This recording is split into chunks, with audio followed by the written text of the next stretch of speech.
Baik, Assalamualaikum warahmatullahi wabarakatuh. Perkenalkan, nama saya Rizkia Fadila Rosi. Di sini saya akan menjelaskan tentang dakwah bilisan. Baik, di sini saya akan menjelaskan tentang apa itu dakwah. Nah, dakwah itu secara etimologis berasal dari bahasa Arab, yaitu dakwah yang artinya itu panggilan atau seruan. Nah, dalam hal ini dakwah itu merujuk pada suatu usaha seseorang untuk mengajak atau menyeru kepada orang lainnya untuk menyembah atau memanggil kepada kebaikan yang didasarkan oleh Al-Quran dan As-Sunnah, yaitu hadis. Dakwah itu sendiri bisa dilakukan secara individu atau berkelompok. Sedangkan bilisan itu sendiri berarti dengan lisan atau dengan ucapan, yaitu kita menyeru atau mengajak seseorang itu tersebut secara langsung melalui lisan kita.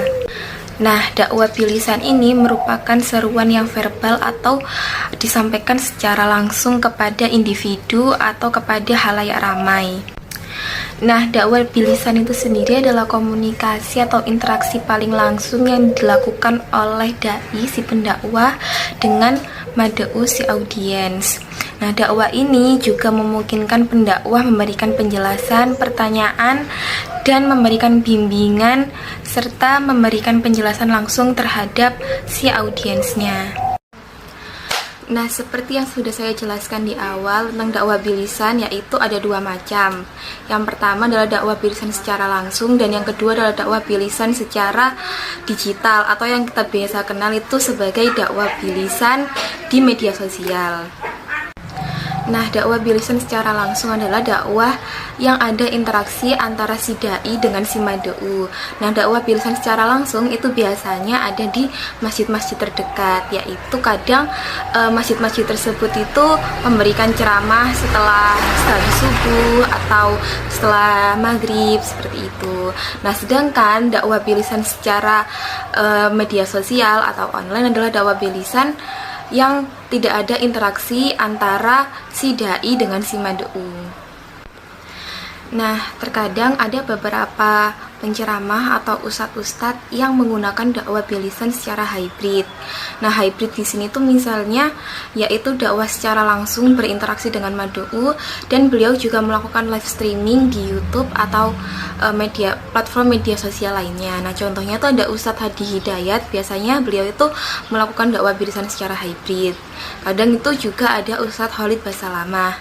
Nah, beliau tuh juga terkadang menggunakan media dakwah bilisan secara hybrid juga. Nah, namun ada juga yang menggunakan dakwah bilisan itu hanya di media sosial saja. Contohnya itu Husain Baisaiban. Assalamualaikum warahmatullahi wabarakatuh. Nah, teman-teman, di sini apakah ada yang sedang merasa dirinya tuh berada di titik cemas banget sama kehidupan atau cemas banget tentang masa depan? Kadang kan kita tuh kalau misalnya cemas atau kita merasa diri kita itu kayak yang nggak bisa mengontrol emosi, meregulasi emosi, kan kadang kita suka curhat tuh ke teman kita. Nah, kadang itu kan biasanya kita tuh curhat ke teman itu supaya kita tuh kayak rilis gitu kan, supaya kita tuh tenang.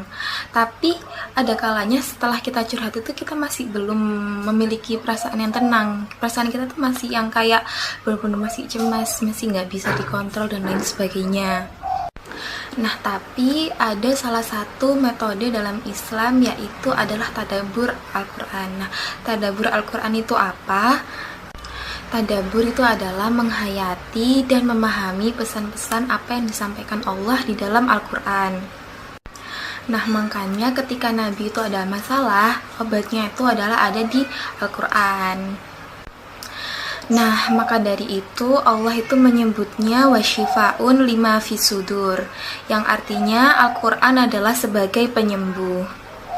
Nah, Al-Quran itu sebagai penyembuhnya, itu penyembuh dalam hal apa? Yaitu adalah dalam hal jiwa, hati, dan mental kepada seseorang jika dia merasa kalau diri dia tuh sedang jauh dari Tuhan atau dia tuh sedang merasa kecemasan.